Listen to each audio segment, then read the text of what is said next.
A'udzubillahi minasyaitonirrajim. Bismillahirrahmanirrahim. Teman-teman, beberapa hari lalu ada demo-demoan dari golongan Aswaja ya. Mereka menamakan diri mereka sebagai Aswaja Bogor atau apalah itu. Mereka di situ melakukan aksi demo untuk menolak pembangunan yayasan Masjid Miyah.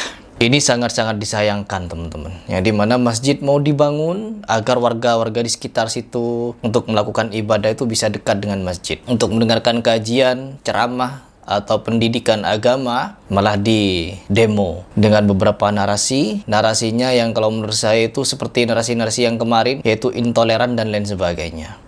Kalau di bagian ini teman-teman sebenarnya sudah bisa kita tebak ya, mereka ini menolak karena di situ yang mendirikan masjidnya atau yayasannya adalah orang-orang Salafi. Kan mereka memiliki alibi teman-teman. Kalau orang-orang Salafi ini anti maulid, anti tahlil, anti khurafat, pokoknya anti lah terhadap amalia-amalia yang dilakukan oleh orang-orang Aswaja. Dulu saya juga pelaku itu teman-teman. Meskipun saya anti khurafat, tapi saya masih pelaku amalan bid'ah. Saya di sini menempatkan diri sebagai masyarakat umum yang dimana melihat hal ini semakin miris teman-teman. Kalau kita menyaksikan bersama ketika ada kajian-kajian orang-orang Aswaja terkhusus, mereka maulidan, mereka tahlilan, mereka melakukan amalia-amalia Isra Mi'raj, apalah itu, tidak ada satupun dari orang-orang Salafi melakukan demo lalu menolak amalia-amalia bid'ah itu. Padahal amalia itu tidak dikerjakan oleh Nabi Muhammad SAW.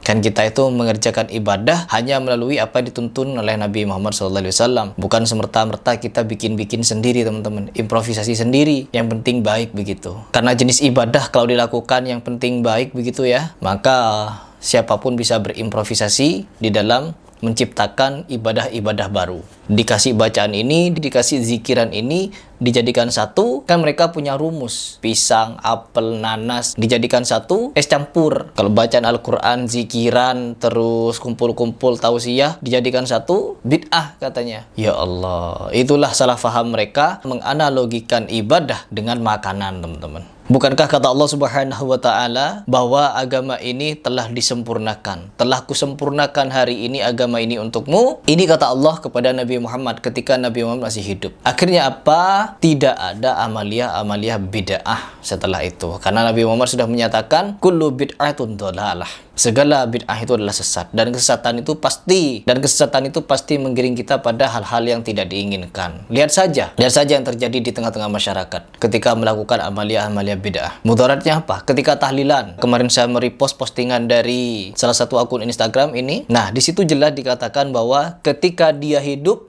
bersusah payah untuk mencari makanan, tetapi ketika dia mati, makanan dihidangkan. Psikolog, ya. Ini tanggapan psikolog. Lalu setelah itu apalagi? Maulid Nabi. Banyak orang merayakan Maulid Nabi tapi dengan cara-cara yang jahil. Musik, joget, banyak teman-teman.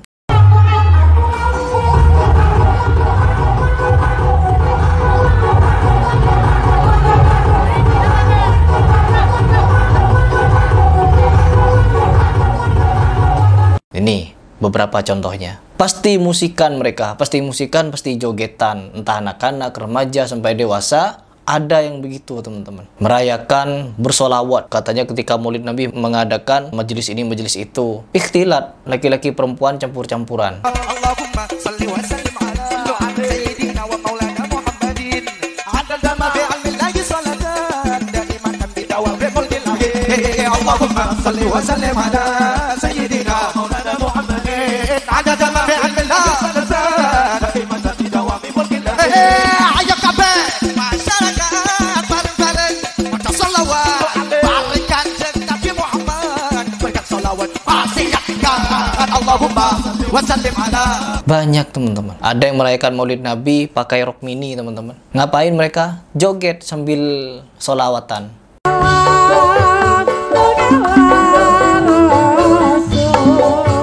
Ya Rabbi salam, ya Rasul salam,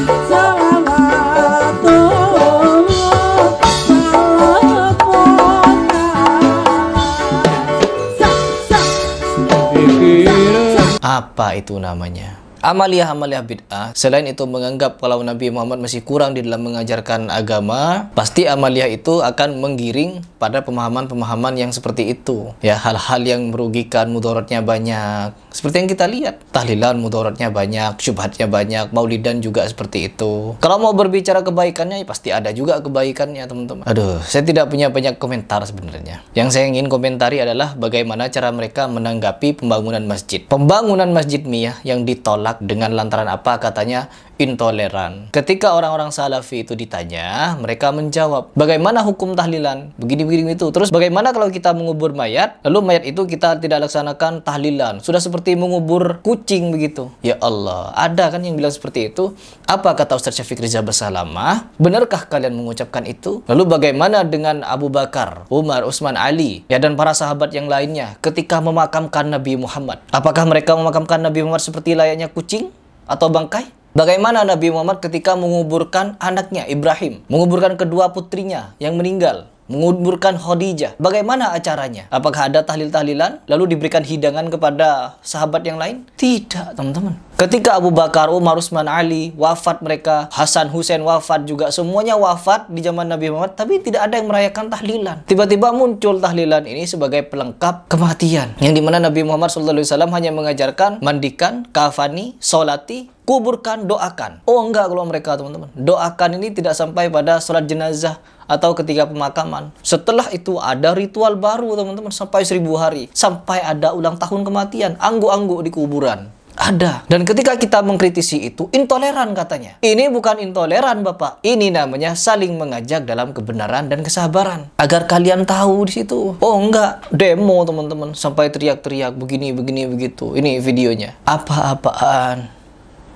Ya Allah, ngeri. Orang-orang Salafi itu tidak sama sekali benci, teman-teman. Mereka ini hanya memecah belah. Benar kalau kalian menganggap mereka memecah belah. Memecah belah antara yang hak dengan yang batil. Memecah belah antara yang bid'ah dengan yang sunnah.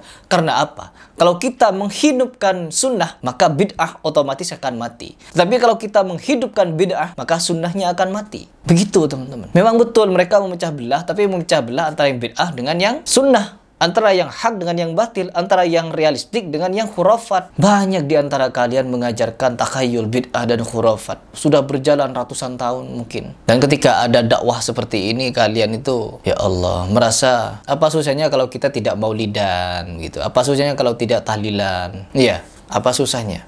Lakukan saja seperti apa yang dilakukan oleh para sahabat. Kalau kita mau adu masa, seandainya orang-orang Salafi, nih garis bawahi ya, seandainya orang-orang Salafi ini menghalalkan adanya demo-demo, aduh, ya Allah, pasti akan bentrok di mana-mana. Ketika kalian datang geruduk-gerudukan seperti itu, bagaimana kalau orang Salafi juga berkumpul? Orang-orang Salafi kumpul untuk memberikan demo tandingan. Sebagaimana Panji Gumilang kemarin ketika di demo akan didatangi 10.000 massa. Oh, Panji Gumilang mendatangkan 20.000. Agar apa? Agar bentrok. Tapi orang Salafi tidak seperti itu. Dibubarkan pengajiannya. Mereka terima, teman-teman. Kecuali sudah digeruduk seperti kemarin itu yang di Surabaya ketika Ustaz Syafiq. Mereka sudah kelewatan itu sampai masuk ke masjid katanya pakai sepatu. Ya Allah, ketika azan maghrib mereka tidak sholat berjemaah di situ, tidak sholat maghrib di situ, rokok-rokokan katanya, kelepas-kelepus di luar masjid. Ketika selesai sholat maghrib mereka menggeruduk masuk. Apa itu? Dan kita di sini sebagai muslim, ketika melihat seperti ini, bayangkan kalau orang-orang Salafi menghalalkan demo-demoan, sudah bentrok di mana-mana. Tapi mereka bersabar, dakwah harus jalan terus. Ketika saya datang ke kajian-kajian orang-orang Salafi, adem, tidak ada musik, tidak ada campur baur, pengajiannya tentram, teman-teman. Tidak ada musik, tidak ada ikhtilat, dimana ketika mereka mendengarkan kajian dari asatid, mereka pegang buku dan bolpen, nulis. Mereka nulis ilmu, teman-teman. Kalau yang kita lihat di pengajian-pengajian orang-orang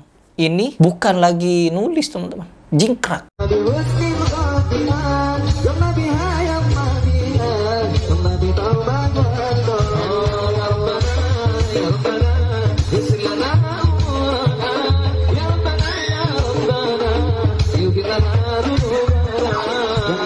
Yang ditunggu-tunggu itu musiknya, joget-jogetan.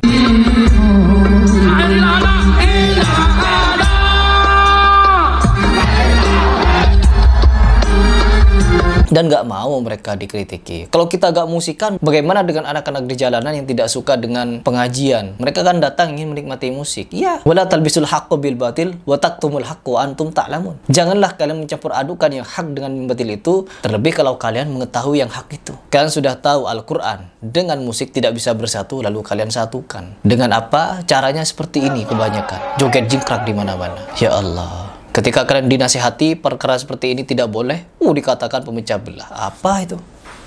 Ya Allah, Harry Plus pemecah belah. Iya, kan hal-hal seperti itu yang saya bahas. Saya pecah dan belah itu. Gak boleh itu. Itu hak dan batil gak boleh dicampur. Dibelah, dipecah. Begitu teman-teman. Jadi biar kalian berpikir saja. Saya pribadi ya hanya ingin mengajak kalian berpikir. Apabila di video dia yang salah, keliru, itu murni dari kesalahan atau kebodohan saya. Tetapi apabila ada yang benar itu dari Allah Subhanahu wa taala.